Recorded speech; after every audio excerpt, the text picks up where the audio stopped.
औज़ुबिल्लाहिमिनश्शैतानिर्रजीम बिस्मिल्लाहिर्रहमानिर्रहीम। अस्सलाम वालेकुम स्टूडेंट्स, उम्मीद करते हैं कि आप सब लोग खैरियत से होंगे। हमारी लास्ट वीडियो के अंदर हमने चैप्टर नंबर 18 जो है वो कंप्लीट कर लिया था। उसके जो न्यूमेरिकल्स हैं वो बाद में हम करेंगे।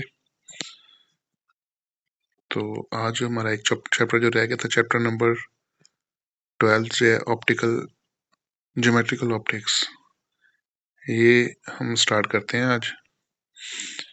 तो इसके अंदर सबसे पहले इसका इंट्रोडक्शन दिया हुआ चैप्टर का। Light is the main focus of this unit. We shall describe different phenomena of light such as reflection, refraction and total internal reflection. इसके अलावा हम ये स्टडी करेंगे या सीखेंगे इसके अंदर कि इमेज जो है वो कैसे बनता है, एक मिरर के ज़रिए और लेंस के ज़रिए, और हम कंपाउंड माइक्रोस्कोप और टेलीस्कोप जो है उनकी वर्किंग को भी यहाँ पर स्टडी करेंगे। तो जो सबसे पहला टॉपिक है इस चैप्टर का, that is reflection of light. नीचे हमें एक फिगर दिखाई जा रही है 12.1, जिसके अंदर रिफ्लेक्शन ऑफ लाइट शो की जा रही है। यहाँ पर देखें लेफ्ट साइड पर आपको अगर हम देखें, सबसे पहले नीचे देखें एक प्लेन मिरर है। प्लेन मिरर जो कि प्लेन होता है, बिल्कुल सीधा, इसमें कोई कर्व नहीं होती है, उसको प्लेन मिरर बोलते हैं। अच्छा, मिरर ये रिफ्लेक्शन पढ़ने से पहले मैं आपको बता दूं कि मिरर और ग्लास में क्या डिफरेंस होता है। जो ग्लास होता है उसके अंदर से लाइट गुजर जाती है, ट्रांसपेरेंट होता है, मैक्सिमम लाइट उसमें से गुजर जाती है, उसको हम ग्लास बोलते हैं। जबकि मिरर जो होता है उसके अंदर से मैक्सिमम लाइट जो है वो रिफ्लेक्ट हो जाती है या पास नहीं होती। तो रिफ्लेक्शन ऑफ लाइट जो है इसके अंदर हम बताएंगे कि जो लाइट है वो कैसे मूव करती है या रिफ्लेक्ट होती है। तो सबसे पहले देखें मिरर जो है उसके लेफ्ट साइड पर आपको देखें एक रे ऑफ लाइट है ए, उसको हम यहाँ पर बोलेंगे ये रिफ्लेक्ट होने से पहले इंसिडेंट रे। इंसिडेंट रे का मतलब जो कि मिरर के ऊपर जाकर पड़ रही है, और राइट साइड के ऊपर जो है रे बी, रे वही वाली है लेकिन अब वो रिफ्लेक्ट होकर वापस आ रही है, इसलिए हम उसको बोलेंगे रिफ्लेक्टेड रे। तो यहाँ पर देखें reflection of light is illustrated in figure 12.1। When a ray of light from air along the path AO, देखें यहाँ पर ये वाला पॉइंट है ए, और ये जहां पर जाके लाइट पड़ रही है वो है पॉइंट O। ठीक है, तो when a ray of light from air along the path AO falls on the plane mirror M, it is reflected along the path OB। OB की तरफ वो रिफ्लेक्ट हो जाती है। जो रे AO है रिफ्लेक्ट होने से पहले इज कॉल्ड इंसिडेंट रे, जबकि वाइल द रे OB is called reflected ray. Reflect होने के बाद जो रे है उसको बोलते हैं हम रिफ्लेक्टेड रे। अच्छा, दरमियान में आपको एक ये लाइन नजर आ रही है जिसके ऊपर लिखा हुआ है नॉर्मल डॉटेड लाइन। ये है बेसिकली नॉर्मल। नॉर्मल कोई रे नहीं होती, बल्कि ये नॉर्मल का मतलब है कि अगर ये बिल्कुल 90 के एंगल पर कोई चीज यहाँ पर खड़ी है, ठीक है, ये हम एक रेफरेंस लाइन ले रहे होते हैं। रेफरेंस के तौर पर हम इस नॉर्मल को यूज करते हैं, नॉर्मल लाइन को। अब the angle between incident ray AO and the normal is AON। इसको हम क्या बोलते हैं? एंगल ऑफ इंसिडेंस, और रिप्रेजेंट करते हैं हम इसको एंगल I से। जबकि जो the angle between the normal and the reflected रे OB, अब ये एंगल बना NOB, is called angle of reflection, और इसको हम रिप्रेजेंट करते हैं स्मॉल आर के जरिए। अब यहाँ पर डेफिनेशन आती है हमारे पास। Now we can define the phenomena of reflection as when light travelling in a certain medium falls on the surface of another medium, a part of it turns back into the same medium। कि अगर light जो है वो एक certain medium के अंदर travel कर रही है तो वो दूसरे मीडियम की सरफेस पर टकराती है और टकराने के बाद इसका कुछ हिस्सा जो है वो पुराने मीडियम में वापस आ जाता है। इस प्रोसेस को हम बोलते हैं रिफ्लेक्शन ऑफ वेव्स। अच्छा, राइट साइड पर एक इंफॉर्मेशन दी हुई है। In the early 1700s there were two ideas about the nature of light.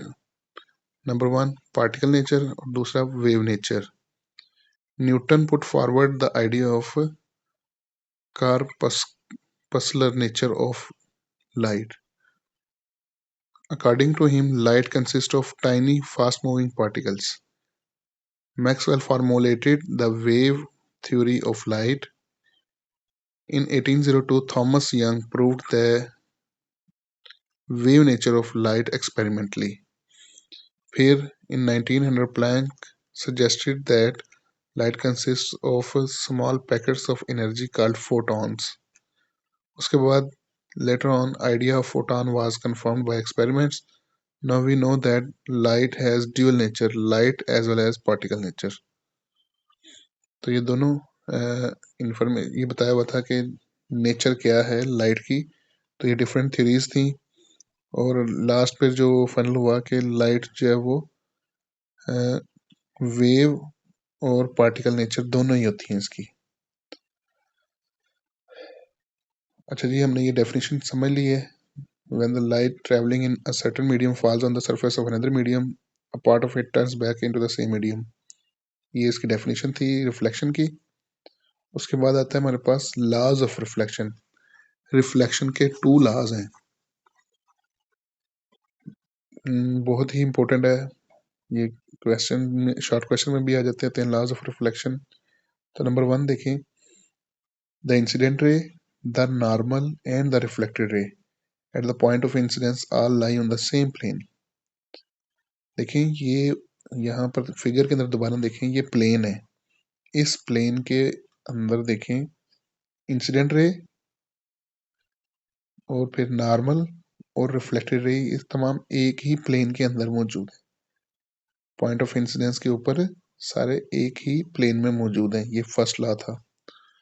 अच्छा, समटाइम्स स्टूडेंट्स जो है वो लिख देते हैं the incident ray, the normal ray. Normal जो है वो रे नहीं है कोई भी, वो जस्ट नॉर्मल है। And the reflected ray at the point of incidence are lie on the same plane. ये ऐसे लिखना है हमने। अच्छा, दूसरा लॉ जो है, लॉ ऑफ रिफ्लेक्शन का सेकंड लॉ जो है, the angle of incidence is equal to angle of reflection. ठीक है, ये दूसरा लॉ है कि एंगल ऑफ इंसिडेंस, जिस एंगल से आके लाइट जो है वो इंसिडेंस होती है उसी एंगल से वो रिफ्लेक्ट भी होती है। नेक्स्ट आती है हमारे पास टाइप्स ऑफ रिफ्लेक्शन। रिफ्लेक्शन की बेसिकली 2 टाइप्स होती हैं। नेचर ऑफ रिफ्लेक्शन जो है वो डिपेंड करती है कि जो सरफेस जो है वो कितनी स्मूथ है। ठीक है, तो फर्ज करते हैं यहाँ पर एक एग्जांपल दी हुई है। अ स्मूथ सरफेस जो है सिल्वर की, वो रिफ्लेक्ट करती है rays of light in one direction only. और इस स्मूथ सरफेस से बनने वाली जो रिफ्लेक्शन है उसको हम बोलते हैं रेगुलर रिफ्लेक्शन। ये सामने आपको फिगर में नजर भी आ रहा है रेगुलर रिफ्लेक्शन। अच्छा, इसकी जो कह लें आइडेंटिफिकेशन हम कैसे कर सकते हैं। जो इंसिडेंट रेज हैं, अगर 5-6 इंसिडेंट रेज हैं, वो बिफोर रिफ्लेक्शन तमाम पैरेलल हैं, तो आफ्टर रिफ्लेक्शन भी वो पैरेलल ही रहेंगी। ठीक हो गया। फिर most of the objects in everyday world are not smooth on the microscopic level. तो जो रफ सरफेसेस हैं इन ऑब्जेक्ट्स की, वो रिफ्लेक्ट करती हैं रेज ऑफ लाइट को इन मेनी डायरेक्शंस। तो इस तरह के रिफ्लेक्शन को हम बोलते हैं इररेगुलर रिफ्लेक्शन। ये दूसरी फिगर में आप देखें, आपको ये नजर आ रहा है कि वही रेज ऑफ लाइट जो कि पैरेलल है बिफोर इंसिडेंस, तो आफ्टर रिफ्लेक्शन वो पैरेलल नहीं है। क्यों? क्योंकि वो सरफेस जो है वो स्मूथ नहीं थी। उसमें कुछ ना कुछ इरेगुलरिटी पाई जाती है। तो इस तरह की रिफ्लेक्शन को हम बोलते हैं इरेगुलर रिफ्लेक्शन। तो ये था हमारा रिफ्लेक्शन का टॉपिक। नेक्स्ट अगर हम देखें, सेकंड टॉपिक जो है वो है स्फेरिकल मिरर्स के बारे में। स्फेरिकल मिरर क्या होते हैं, तो उसकी सबसे पहले डेफिनेशन लिखी हुई है, a spherical mirror whose polished reflecting surface is a part of a hollow sphere of glass or plastic is called spherical mirror। यानी कि जो प्लेन मिरर है उसको अगर हम कर्व में ले आए तो वो हमारा स्फेरिकल मिरर बन जाता है। स्फेरिकल मिरर इसलिए बोलते हैं, जैसे बॉल है, बॉल अंदर से हालो है, खोखली है, उसको अगर हम कट कर देते हैं और उसकी दो साइडें बन जाती हैं, या एक अंदर वाली बनती है और एक बाहर वाली बनती है, ठीक है। तो अगर उनमें से कोई एक सरफेस जो है वो रिफ्लेक्टिंग हो जाए तो वो मिरर बन गया। अब क्योंकि ये एक स्फीयर का हिस्सा है इसलिए हम इसको बोलते हैं स्फेरिकल मिरर, ठीक है जी। स्फेरिकल मिरर के अंदर one of the two curved surface is coated with thin layer of silver followed by a coating of red lead oxide paint। देखिए एक साइड को हम पेंट कर देते हैं, और वो कैसे पेंट करते हैं, सिल्वर की कोटिंग की होती है और उसके ऊपर कोटिंग कर देते हैं हम रेड कलर का लेड ऑक्साइड पेंट की। और जो दूसरी साइड है is opaque and other side is a highly polished reflecting surface. और जो दूसरी साइड होती है वो क्या है, वो रिफ्लेक्टिंग होती है, शाइनी होती है। अब depending upon the nature of reflecting surface there are two types of spherical mirrors. अब कौन सी साइड जो है वो उसकी रिफ्लेक्टिंग है और कौन सी जो है वो उसकी सरफेस या कौन सी साइड जो है वो पेंटेड है, उस पर डिपेंड करते हुए दो टाइप्स होती हैं स्फेरिकल मिरर्स की। ये देखिए आपको दो स्फेरिकल मिरर्स नजर आ रहे हैं, एक लेफ्ट साइड पर है और एक राइट साइड पर। लेफ्ट साइड पर जो है उसका अंदर वाला जो हिस्सा है, देखिए सफियर का अंदर वाला हिस्सा बन रहा है, वो क्या है, रिफ्लेक्टिंग है, और बाहर वाला हिस्सा जो है वो पेंटेड है। जबकि राइट साइड पर अगर हम देखें तो उस मिरर का जो अंदर वाला हिस्सा है वो पेंटेड है और बाहर वाला हिस्सा रिफ्लेक्टिंग है, रिफ्लेक्ट करता है। इसको हम बोलते हैं कन्वेक्स मिरर। देखिए यहाँ पर कनकेव मिरर और कन्वेक्स मिरर इन दोनों की डेफिनेशंस लिखी हुई हैं। A spherical mirror whose inner curved surface is reflecting is called concave mirror।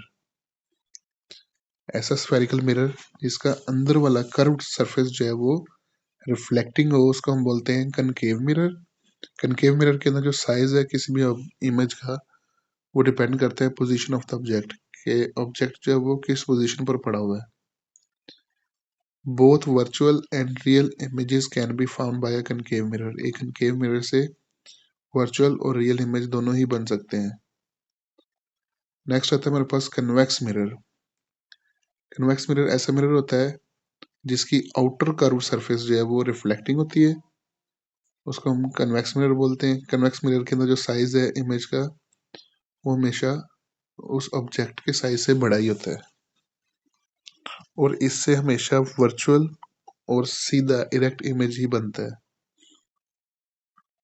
अच्छा, नीचे कुछ टर्म्स लिखी हुई हैं इन्हीं स्फेरिकल मिरर से रिलेटेड। सबसे पहले आती है पोल।